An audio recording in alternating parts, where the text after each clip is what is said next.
مال کی تنگی. جب تمہارے مال تھوڑا ہو جائے تو جن کے پاس ہوتا اسٹاک کر لیتے ہیں, کہتے ہیں پیسے بتاؤ فی بوری 200 روپے زیادہ دو. ہائے ہائے, عثمان نے بھی ایک تجارت کی, وہ تھے تھوک کے تاجر. تو پرچون والے آئے, ہاں جی حضرت 1000 اونٹوں پہ سامان تھا, شام سے قافلہ, جی سودا کرو. کہا بولو کیا دو گے؟ کہ 10 روپے کی چیز 12 میں. کہا نہیں تھوڑا ہے, زیادہ کرو. کہ 10 روپے کی چیز 14 میں. کہا نہیں تھوڑا ہے, زیادہ کرو. کہ 10 روپے کی چیز 15 میں. کہا نہیں تھوڑا, زیادہ کرو, مجھے ریٹ زیادہ لگ چکا ہے. کہنے لگے 10 پہ ہم تمہیں 5 روپے نفع دے رہے ہیں, یہ تھوڑا ہے. کس نے زیادہ لگایا؟ کس نے زیادہ لگایا؟ کہنے لگے اللہ تعالیٰ نے. میرا اللہ کہہ رہا ہے عثمان میں تیری 1 روپے کی چیز 10 روپے میں خرید لوں تو 10 روپے کی 100 میں ہوگی. تم 10 پہ 5 دے رہے ہو, 10 پہ 100 دے رہا ہے, تو تمہیں دوں کہ اللہ کو دوں؟ اور تمہیں پتہ ہے نا مدینے میں قحط ہے, میرا سارا مال بمے اصل کے سارے مدینے کے فقیروں پہ صدقہ. عثمان کی تجارت ہو گئی اور رات کو عبداللہ بن عباس کو خواب آ گیا. خواب آیا, کیا خواب آیا کہ اللہ کا نبی سفید گھوڑے پہ سوار, سب پوشاک, انہوں نے لگام پکڑی. یا رسول آپ کہاں جا رہے ہیں؟ آپ سے ملنے کو جی چاہ رہا ہے. کہ آج تو فارغ نہیں, آج عثمان نے اللہ کے نام پہ صدقہ دیا, اس کے بدلے میں اللہ نے جنت کی حور سے نکاح کیا اور پھر اس کا ولیمہ قائم کیا ہے. آج سارے نبی عثمان کا ولیمہ کھانے جا رہے ہیں. جنت کے سودے کرو. آپ نے حضرت علی کا ہاتھ پکڑا, کہا علی تجھے بشارت ہو, جنت میں تیرا گھر میرے گھر کے سامنے ہوگا, خوش ہو. تو حضرت علی رونے لگے, کہا یا رسول اللہ میرا گھر پورا ہو گیا, بس مجھے اور کچھ نہیں چاہیے. اللہ کے نبی کے گھر کا تیرا گھر میرے گھر کے سامنے ہوگا. حسن حسین یہ جنت کے نوجوانوں کے سردار ہیں. فاطمہ میری بیٹی جنت کی عورتوں کی سردار ہے. عمر جنت میں محل دیکھا زمرد یاقوت کا. میں نے پوچھا کس کا؟ مجھے کہا گیا قریشی کا. میں سمجھا میرا. میں جانے لگا تو کہا گیا عمر بن خطاب کا. بلال تو کیا کرتا ہے؟ میں جب بھی جنت میں جاتا ہوں تیرے قدموں کی آواز آگے سنائی دیتی, تو کیا کرتا ہے؟ کہا جی جب وضو کرتا ہوں 2 نفل پڑھتا ہوں. کہا نعمان بن حارثہ میں جنت میں گیا, میں نے تیری تلاوت سنی. اور نعمان مدینے میں, تلاوت جنت میں, یہ 10 15 20 ہزار کا مجمع ہے, اس کو سنانے کے لیے کتنے بڑے اسپیکر لگے ہوئے ہیں. اور نعمان مدینے میں قرآن پڑھتا ہے, آواز جنت میں. آپ جنت میں ہیں, قرآن کی تلاوت کی آواز آتی ہے. آپ نے کہا کون؟ کہا جی نعمان. کہا نعمان تو مدینے میں. کہا جی ماں کی خدمت کی ہے, اس کی وجہ سے اللہ ایسا خوش ہوا ہے. جب نعمان قرآن پڑھتا اللہ ساری جنت کو سناتا ہے. اپنی ماں کی خدمت کر لو, مر گئی تو روتے پھرو گے. پھر لاش کو چمٹ کے کہہ رہا اما مینو معافیاں دے چاہ ہے بلو. اب کہہ رہا اما مینو معافیاں دے چاہ. دنیا میں کہتا بھوک نہیں, چپ کرتے بیٹھ جا, کہ مر گئی مینو معافیاں دے چاہ. مر گیا عزیز فوت ہوا, اس کا اکلوتا بیٹا, اس نے بیٹے کے لیے کیا کچھ نہیں بنایا. تو بیٹا آگے ویسے تھا جیسے ذمہ داروں کے بیٹے ہوتے ہیں. تو جب مر گیا تو اس کے سرانے بیٹھ کے کہہ رہا ابا ہن میں تیری ساریاں منے سا, ہن میں تیریاں ساریاں منے سا. میں کہ ہن کی مننیاں تم, ہن میں تیریاں ساریاں منے سا. تو ایک باری ہٹا میں تیریاں ساریاں منے سا. ہاں ہن ویلے لگ ٹپ گئے. زندہ ہیں تو کچھ کر لو, نہیں تو روتے پھرو گے.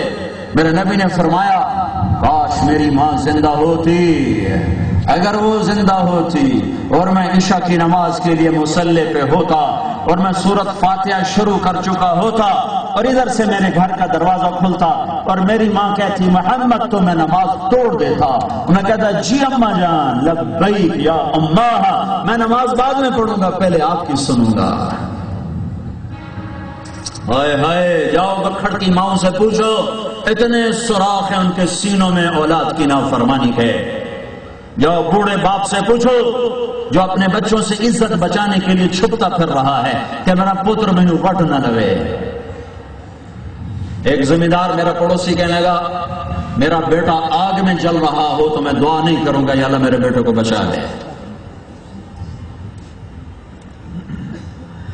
ہے دیہاتوں میں تو علم نہیں ہوتا، پر شہر بھی آج یہی حال ہے. ماں باپ کو ایسے پڑھتے ہیں جیسے کوٹ کھائیں گے. میرے نبی سے پوچھا گیا یا رسول اللہ قیامت کب آئے گی؟ کہا میرے اللہ کو پتا ہے. کہا یا رسول اللہ کوئی نشانی بتا دیں. کہ جب ماؤں کو ذلیل کیا جائے گا قیامت آ جائے گی. جب گکھڑ میں ماں ذلیل ہوگی، جب گجرانوالہ وزیر آباد میں سیالکوٹ میں ماں ذلیل ہوگی، جب گجرات میں ماں ذلیل ہوگی تو رب قیامت کو قائم کر دے گا.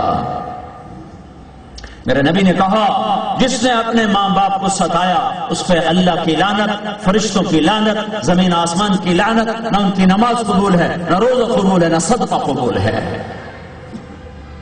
راضی کر لو. ہاں اللہ کی نافرمانی کی بات کرے مت مانو، پر بے ادبی پھر بھی نہیں ہے.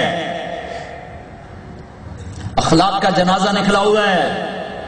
طلبہ علماء بھی ہیں. میں اپنے گاؤں میں تھا، ہمارے پاس ایک چھوٹا سا غریب 2 ایکڑ ٹوٹل اس کی زمین، اس نے خود رمبی چلا اپنے بچے کو پڑھایا، اپنے گھر کو پالا. 2 ایکڑ میں کیا بچتا ہے؟ سینکڑوں ایکڑ میں گزارا مشکل ہو رہا ہے. تو اس کا بچہ ایک مدرسے سے فارغ التحصیل ہو کر آیا تو کچھ عرصہ گزرا تو اپنے بیٹے کو میرے پاس لایا. مجھ سے کہنے لگا میاں صاحب، ادھر تو مولوی صاحب تو ہمارا خاندانی ٹائٹل چلتا ہے. کہنے لگا میاں صاحب اے میرا پتر پڑھیا تے پر کڑیا کوئی نہیں. ان تو پتہ نہیں ماں نال گل میں کرن، ان تو پتہ نہیں پیو نال گلے میں کہ پتہ نہیں کی پڑھتے آیا. کتنا خوبصورت تجزیہ ایک ان پڑھ آدمی نے کیا. اے میرا پتر پڑھیا تے پر کڑیا کوئی نہیں. ان ماں پیو نال گل کرن دی تمیز ہی کوئی نہیں. ہائے ہائے ہائے ہائے کیا کروں. اخلاق معاشرت تو نہ کوئی بتاتا، نہ کوئی سنتا، نہ کوئی سناتا ہے. مدرسوں میں بھی سارا زور فقہی مسائل پہ لگ جاتا ہے.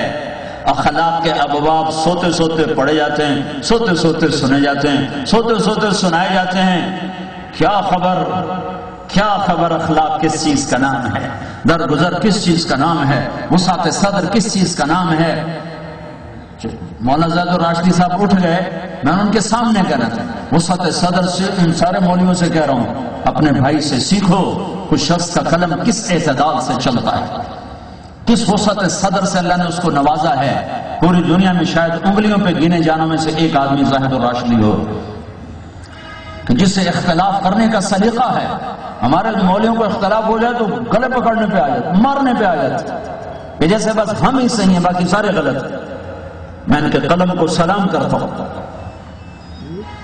کہ مخالف سے مخالف آدمی ان کی تحریر پڑھے گا تو کہے گا کہ یہ شخص ناصح امین ہے، یہ میری خیر خواہی میں لکھ رہا ہے، یہ میرا دشمن نہیں. اور ہم ایسے لکھتے ہیں جیسے ہم پکے دشمن سے خطاب کر رہے ہیں. سیکھو سیکھو، طلباء بھی ہیں، علماء بھی ہیں. وسعت صدر سیکھو، اخلاق سیکھو، درگزر سیکھو، رائے کے اختلاف کو برداشت کرنا سیکھو. عجب اس شخص کا قلم ہے، عجب قلم ہے. اس امت میں اختلاف باقی رہے گا، کبھی نہیں مٹ سکتا. میرے نبی نے دعا مانگی تھی یا اللہ ان پہ کوئی ظالم آ کے مٹا نہ دے. اللہ نے کہا قبول. یا اللہ ان پر کوئی آسمانی عذاب ایسا نہ آئے کہ انہیں مٹا دے. قبول.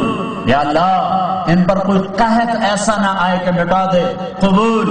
یا اللہ ان میں اختلاف نہ ہو. تو میرے اللہ نے کہا نہیں میرے حبیب اختلاف ہوگا. جب یہ چیز ہے کہ یہ ہوگا تو شریعت نے حدود بھی بتائی ہیں، اس کا طریقہ بھی بتایا ہے، اس کا راستہ بھی بتایا ہے. امام شافعی ابو حنیفہ رحمۃ اللہ علیہ کی مسجد میں آئے اور رفع یدین نہیں کیا. لوگوں نے کہا آپ تو سب سے بڑے داعی ہیں رفع یدین کے، آپ نے کیوں نہیں کیا؟ کہ اس قبر والے کے احترام میں نہیں کیا کہ یہ اسے